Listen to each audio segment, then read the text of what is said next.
Hey y'all, new hair as you can see. I am headed in for my swearing in. I am late, but I absolutely promised that I was gonna go live so that I could talk about this bullshit that's popping off. So, in short, as I attempted to say over and over and over in the campaign, this is a white supremacy agenda that was laid out in Project 2025. If you go back on YouTube and look at some of the clips of various members in committee asking people, such as the guy that they're trying to put over the OMB, he is somebody that I question for sure about this Project 2025 agenda because he is one of the authors of Project 2025. I am trying to tell you that they don't care about the middle class. So number one, Democrats need to stop saying that we didn't have a middle class agenda. No, our middle class agenda has been taking care of people for a very long time. And I'm going to be clear, it's not just a middle class agenda, it is a poor folk agenda as well. So the idea that people right now are struggling, not knowing whether or not Head Start will actually be available so that they can go out and work, and then the next thing you know, we know that the Republicans are going to say you need to pick yourself up by your bootstraps, even though you can't go to work and you want to go to work. I just tweeted not too long ago about the fact that our unemployment numbers are going to go up. We are headed for a full-on recession, and that is not me trying to be an alarmist. That is me trying to get you to pay attention. So most of you are wondering, what can you do? Well, what we should have done was on November 5th, but nevertheless, this is where we are. So what do we do next? Well, number one, there's a lot of organizations that have decided they are going to engage in litigation. We also need to be supportive of our attorney generals in the good states. The good states are the ones that have this all together. Now, the poor states haven't jumped in this. And frankly, if we get court rulings that benefit the whole country, those poor states like Mississippi, like Louisiana, the ones that rely on the states that bring in the money, like California, etc., then you know what? If y'all not trying to jump in the litigation, don't worry about getting your funding. We'll keep the funding in our states, the ones that have attorney generals that are actually working for the people. So, where are we right now?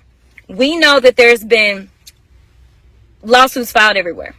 There has been one district court judge as it relates specifically to him trying to stop these funds, okay? That judge has basically said, we're going to put a hold on this. We're not doing what you want to do on Monday, February 3rd, when everything is supposed to take effect. Now, the questions are like, what will it impact? Because they got their new little press secretary. She got up there. She lying through her teeth. She's just a good MAGA because only loyalists are allowed to be involved. She did not want to answer the questions. They said if it was benefits that go directly to the people, then the benefits will still go directly to the people. The reality is that when they put out the memo, it contradicted what she said. So who knows what all they are trying to go after. It does seem as if SNAP benefits will be on the cutting block. And again, you can go back and watch video footage of me talking about the fact that rural America uses more SNAP benefits than urban America, but urban America seems to get it right when it comes to voting. Rural America, I need you to wake up, because if for some reason you can't put food on your table, just know who you need to blame.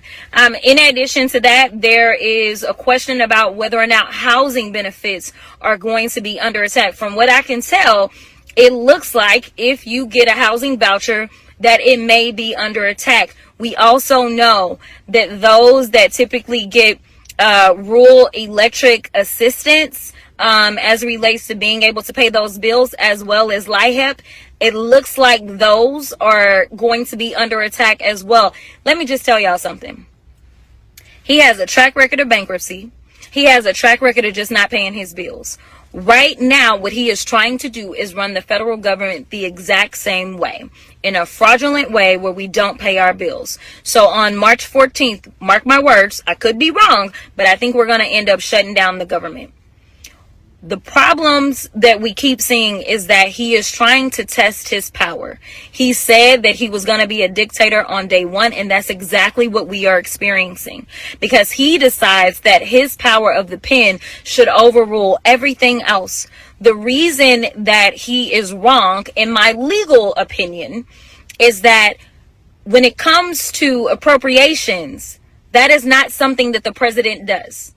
It is something that the Congress does. The Congress has the power of the purse. What does that mean? That means that it has to go through 535 people before it makes it to the president's desk. And that is the only way that we literally take in your tax dollars from the various ways that we take in tax revenue. And then we redistribute that money in the various ways that we do. That has to go through Congress. He unilaterally believes that he can, with the stroke of a pen, say, never mind, we're going to undo that. A couple of issues with that. Number one, we have the power of the purse, not the president. Number two, that has already been signed into law. We have organizations that are relying on us. They have made contracts based on that. And so I personally think those organizations need to jump into some of this litigation because they are relying to their detriment on what we promised them. That's yet more legal terminology. But he tried this when it came down to the Constitution. He believes that he can override the Constitution as well. And so that's why he's been pushed back by a Reagan Republican judge immediately, where they said you can't get rid of birthright citizenship. But I think that what he's trying to do is he is daring this Trump Supreme Court to cross him. Listen, all we need is some people with a backbone, and that's on both sides of the aisle. We need some Republicans that say we are not okay with you destroying everything. And when I say everything, it's not just going to be black folk, it's not just going to be brown folk, it's going to be rural white folk as well. So if y'all don't come together and understand we need to organize for the midterms right now, or at least yesterday, then we are going to continue to go down this road. So right now, all I can tell you is that we don't have the numbers.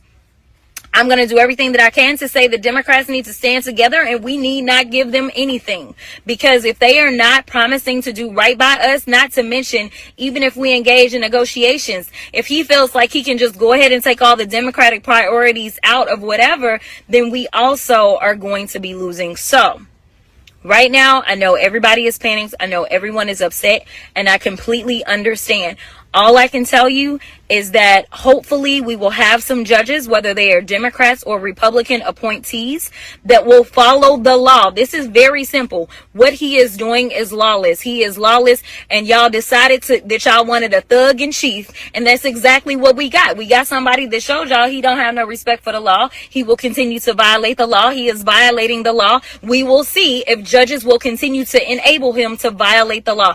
I am sorry, y'all, because I'm running late, so I gotta go in, because my district, the ones that make sure that they hire me, and they are the only ones that can fire me, they are waiting on me to get inside so that we can go ahead and have our in-district swearing in.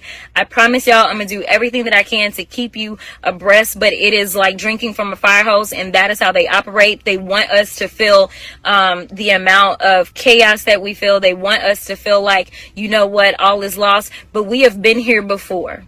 We have had a civil rights movement, and we won that. We will win again if we just pull together. Stop letting them divide us. This isn't about whether or not you agree that black people should have jobs, whether women should have jobs, whether you agree on reproductive access, whether you agree that those that are struggling should have access to food, whether you agree that those that are struggling should have access to childcare, whether you think our seniors should get Meals on Wheels and should be able to eat. It's not about whether or not you agree with any of that. And I would hope that we all agree with decency, but it seems like decency went out the window in this country. But you have to understand that if they can attack one of us, they can attack all of us. So stop letting them divide you over